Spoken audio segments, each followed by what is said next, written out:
છોટાઉદેપુર જિલ્લાના નસવાડી તાલુકાના ભાખા ગામમાં બ્લેક ટ્રેપ માઇનિંગના નવા પ્રોજેક્ટને લઈ ભારે હોબાળો મચ્યો છે।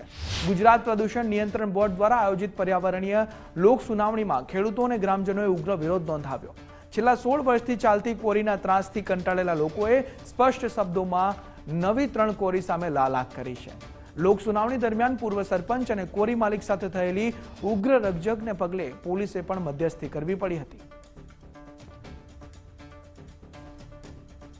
ખેતીને નુકસાન થાય છે ને પથ્થર આવે તે પછી એમને કહીએ અમે કે આવું થાય છે સેટ કે સરકારી છે અમારે કઈ તમારે કઈ ને એમ કહીએ તમારે થાય એવું કરી લે એમ કીધે તો પછી અમારે શું કરવાનું એમને એક તો આખી રાત ઊંઘને આવ્યા કોરી ચાલે ને બધું દોડ બીમાં ખેતરમાં બધું ખાવા પીવામાં કશું જ નહીં ને આ એમને કહીએ કે આવી રીતે દરેક પાણીનું કંઈ કરો ત્યાં તમે બી અમારે બી જીવણ છે અમારે બી બાર બસા છે ને અમારી ગાય માતા છે બધું જીવ તે તમારે થાય એવું કરી લે કીધે તો પછી અમને શું કરવાના કહીએ।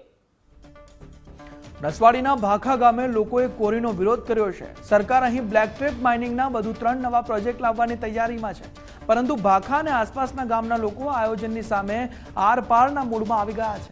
ગામ લોકોનો આક્ષેપ છે કે છેલ્લા 16 વર્ષથી ચાલતી એક કોરીએ જ તેમનું જીવવું હરામ કરી દીધું છે, ત્યારે નવી કોરીઓ તેમના અસ્તિત્વને જોખમમાં મૂકી દેશે।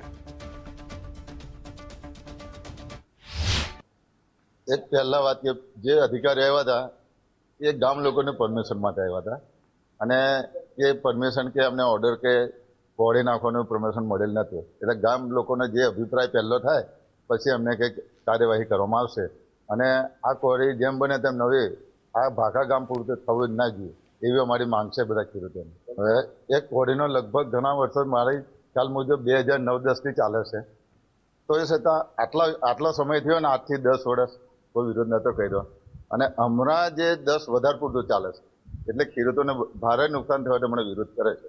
એટલે ખરેખર આ કોરીનો કાં તો એને દસ્ત ના ઉડે એવી કંઈ જોગવાઈ કરવી જોઈએ, કાં તો પાણી છાંટવું જોઈએ ઉપર, તો ખેડૂતોને ફાયદો થાય, નહીં તો ખેડૂતો માટે નુકસાન ભોગવવી પડશે દિવસે થાય સુધી।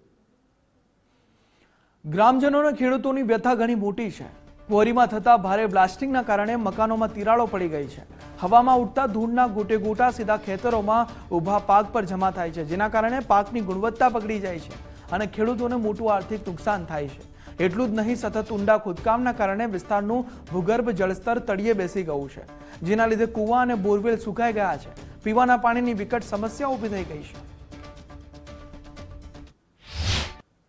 એ કાયદેસર લીગલી જ કામ કરેલું છે અને આ જીપીસીપીના જે ગાઈડમાં આવતું એ ગાઈડ પ્રમાણે કામ ચાલે છે મારું। મેં કોઈ અનલીગલી તો કામ કરતો નથી। હવે રહી વાત બીજે બહારની પબ્લિકની કે ધારો કે એ લોકો એમ કહેતા હોય કે મને કોઈ નુકસાન થયું, બરાબર છે, તો મને કોઈ નુકસાન એવું બતાવે આજુબાજુ મેં, બરાબર છે, કાયદેસર કોઈ નુકસાન થયું નથી બતાવવામાં આવે છે તો એ પોતે બતાવે કે મને આ નુકસાન થયું। પાણીનું લેવલની વાત કરીએ તો આ ભાખા પંચાયત જ એવી છે કે કોઈ જગ્યાએ એમની પંચાયતના પણ બોર નથી ચાલતા, તો આ કોરી પહેલા બી બોર નતા ચાલતા। આમાં એવું છે કે ગામ ધારો કે આ કોરીથી 2 કિલોમીટર દૂર છે, ભાખા ગામ આ કોરીથી 2 કિલોમીટર દૂર છે અને ખડકિયા જે ગામ છે એ 3 કિલોમીટર દૂર છે। લોક સુનાવણી દરમિયાન વાતાવરણ ત્યારે વધુ તંગ બન્યું જ્યારે અગાઉના સરપંચ હાજર રહ્યા અને ગ્રામજનોએ પોતાનો આક્રોશ તેમના પર ઠાલવ્યો। મામલો એટલો બીચક્યો કે પોલીસે દરમિયાનગીરી કરવી પડી હતી। ભાખા ગામે તાલુકો નસવાડી જિલ્લા છોટાઉદેપુર ખાતે બ્લેક ટ્રેપ માઇનિંગના 3 પ્રોજેક્ટ માટેની પર્યાવરણ લોક સુનાવણી હાથ ધરવામાં આવેલી હતી। વન અને પર્યાવરણ મંત્રાલય નવી દિલ્હીના જાહેરનામા ક્રમાંક અન્વયે આ લોક સુનાવણી રાખવામાં આવેલી હતી। લોકોના અભિપ્રાય લેવાના ભાગરૂપે હતી અને જેમાં ગામ લોકોએ મોટી સંખ્યામાં ઉપસ્થિત રહી અને તેઓની રજૂઆત કરેલી છે અને તેઓએ આ વિસ્તારમાં જે હયાત કોરી છે એના કારણે જે પણ કંઈ એમને તકલીફો પડે છે એ બાબતની રજૂઆત કરેલી છે।